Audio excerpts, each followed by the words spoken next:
Friends, ರುಚಿ ಪಾಕಶಾಲೆ ಚಾನಲ್ಗೆ ತಮ್ಮೆಲ್ಲರಿಗೂ ಮತ್ತೊಮ್ಮೆ ಸ್ವಾಗತ. ಫ್ರೆಂಡ್ಸ್, ನಾನಿವತ್ತು ಮೊಘಲೈ ಚಿಕನ್ ಹೇಗೆ ಮಾಡೋದು ಅಂತ ತೋರಿಸ್ಕೊಡ್ತೀನಿ. ಸೊ ಇದಂತೂ ಸೇಮ್ ಟು ಸೇಮ್ ನಮಗೆ ಹೊರಗಡೆ ರೆಸ್ಟೋರೆಂಟ್ನಲ್ಲಿ ಟೇಸ್ಟ್ ಹೇಗಿರುತ್ತಲ್ವಾ ಅದಕ್ಕಿಂತ ಸೂಪರ್ ಆಗಿರುತ್ತೆ. ತುಂಬ ನೋಡಿ ಕಲರ್ಫುಲ್ ಆಗಿ ಎಷ್ಟು ಸಕ್ಕತ್ತಾಗಿ ಬಂದಿದೆ ಅಂತ. ನಾನಿವತ್ತು ಈ ಫುಲ್ ರೆಸಿಪಿನ ನಿಮಗೆ ಈಸಿ ಮೆಥಡಲ್ಲಿ ಹೇಗೆ ಮಾಡೋದು ಅಂತ ತೋರಿಸ್ತೀನಿ.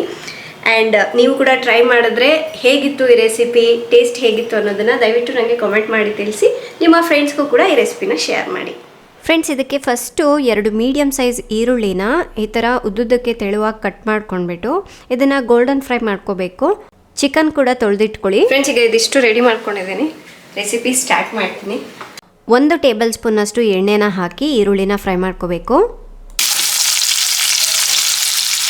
ಇದು ಚೆನ್ನಾಗಿ ಗೋಲ್ಡನ್ ಬ್ರೌನ್ ಆಗೋವರೆಗೂ ಫ್ರೈ ಮಾಡ್ಕೊಳ್ಳೋಣ. ಅಷ್ಟರಲ್ಲಿ ಚಿಕನ್ನ ಮ್ಯಾರಿನೇಟ್ ಮಾಡ್ಕೊಂಡ್ಬಿಡ್ತೀನಿ. ನಾನಿಲ್ಲಿ ಅರ್ಧ kg ಬೋನ್ ಇರುವ ಚಿಕನ್ ತೊಗೊಂಡಿದ್ದೀನಿ. ನೀವು ಬೋನ್ಲೆಸ್ನಲ್ಲಿ ಕೂಡ ಮಾಡಬಹುದು.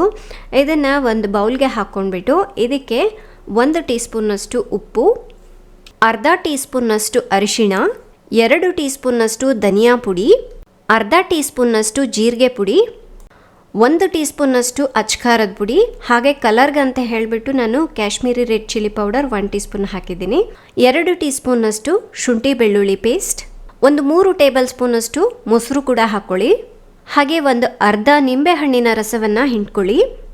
ಈಗ ಈ ಚಿಕನ್ ಪೀಸಸ್ಗೆ ಈ ಮಸಾಲ ಎಲ್ಲ ಚೆನ್ನಾಗಿ ಹೊಂದ್ಕೊಳ್ಳೋ ರೀತಿಯಾಗಿ ಮಿಕ್ಸ್ ಮಾಡ್ಕೋಬೇಕು. ನೋಡಿ, ಈ ಥರ ಮಿಕ್ಸ್ ಮಾಡಾದಮೇಲೆ ಇದ್ರ ಮೇಲೆ ಒಂದು ಮುಚ್ಚುಳನ ಮುಚ್ಚಿಟ್ಬಿಟ್ಟು 15 ನಿಮಿಷ ಸೈಡಿಗೆ ಎತ್ತಿಡಿ. ಈಗ ಒಂದು ಮಿಕ್ಸಿ ಜಾರ್ಗೆ 10 ಪೀಸ್ನಷ್ಟು ಗೋಡಂಬಿ, 10 ಪೀಸು ಬಾದಾಮಿ, ಹಾಗೆ ನಾವು ಫಸ್ಟಿಗೆ ಗೋಲ್ಡನ್ ಬ್ರೌನ್ ಕಲರ್ನಲ್ಲಿ ಈರುಳ್ಳಿನ ಹುರಿದಿದ್ವಲ್ವ ಆ ಈರುಳ್ಳಿಯನ್ನು ಕೂಡ ಹಾಕ್ಕೊಳ್ಳಿ. 2 ಟೇಬಲ್ ಸ್ಪೂನಷ್ಟು ಮೊಸರು, ಹಾಗೆ 1 ಟೇಬಲ್ ಸ್ಪೂನಷ್ಟು ನೀರನ್ನ ಹಾಕಿ ಇದನ್ನು ಪೇಸ್ಟ್ ರೀತಿಯಾಗಿ ರುಬ್ಕೋಬೇಕು. ರುಬ್ಕೊಂಡು ಸೈಡಿಗೆ ಎತ್ತಿಟ್ಕೊಳ್ಳಿ.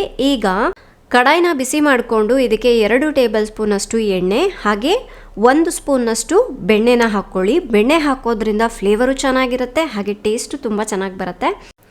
1 ಪಲಾವ್ ಎಲೆ, 1 ಸ್ಟಾರ್ ಎನೀಸ್, ಹಾಗೆ 2 ಪೀಸ್ನಷ್ಟು ಚಕ್ಕೆ, ಒಂದು ಸ್ವಲ್ಪ ಪತ್ರೆ, 3 ಏಲಕ್ಕಿ, 4 ರಿಂದ 5 ಲವಂಗನ ಹಾಕಿ ಇದನ್ನು ಸ್ವಲ್ಪ ಹುರ್ಕೋಬೇಕು. ಈಗ ಮ್ಯಾರಿನೇಟ್ ಮಾಡಿ ಇಟ್ಕೊಂಡಿರುವಂತಹ ಚಿಕನ್ ಹಾಕ್ಕೋಬೇಕು. ಸ್ಟವ್ನ ಮೀಡಿಯಂ ಫ್ಲೇಮ್ನಲ್ಲಿ ಇಟ್ಕೊಂಡ್ಬಿಟ್ಟು 15 ನಿಮಿಷ ಈ ರೀತಿ ಎಣ್ಣೆಯಲ್ಲೇ ಹುರ್ಕೋಬೇಕು.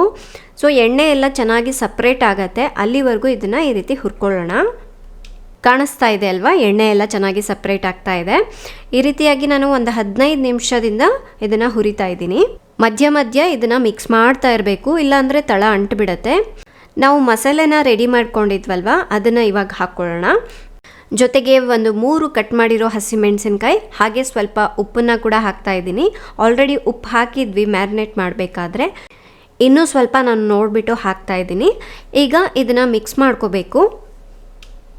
ಈಗ ಸ್ಟವ್ನ ಲೋ ಫ್ಲೇಮ್ನಲ್ಲಿ ಇಟ್ಕೊಂಡು ಇದನ್ನು ಮಿಕ್ಸ್ ಮಾಡಬೇಕು, ಏಕೆಂದರೆ ಇದಕ್ಕೆ ಗೋಡಂಬಿ ಮತ್ತು ಬಾದಾಮಿ ಹಾಕಿರೋದ್ರಿಂದ ತಳ ಅಂಟೋ ಚಾನ್ಸಸ್ ಇರುತ್ತೆ. ಅದಕ್ಕಾಗಿ ನೆಕ್ಸ್ಟು ನೀರನ್ನ ಹಾಕ್ಕೊಳ್ಳೋಣ. ನಾನಿಲ್ಲಿ 2 ಕಪ್ನಷ್ಟು ನೀರನ್ನ ಹಾಕ್ತಾ ಇದ್ದೀನಿ. ಸೊ ಚಿಕನ್ ಕರಿ ಮಾಡ್ತಾ ಇರೋದ್ರಿಂದ ತೀರಾ ತೆಳುವಾಗಿದ್ರೂ ಚೆನ್ನಾಗಿರೋದಿಲ್ಲ, ಗಟ್ಟಿಯಾಗಿದ್ರೂ ಚೆನ್ನಾಗಿರೋದಿಲ್ಲ. ನೋಡಿ, ಈ ಥರ ಮಿಕ್ಸ್ ಮಾಡ್ಕೋಬೇಕು.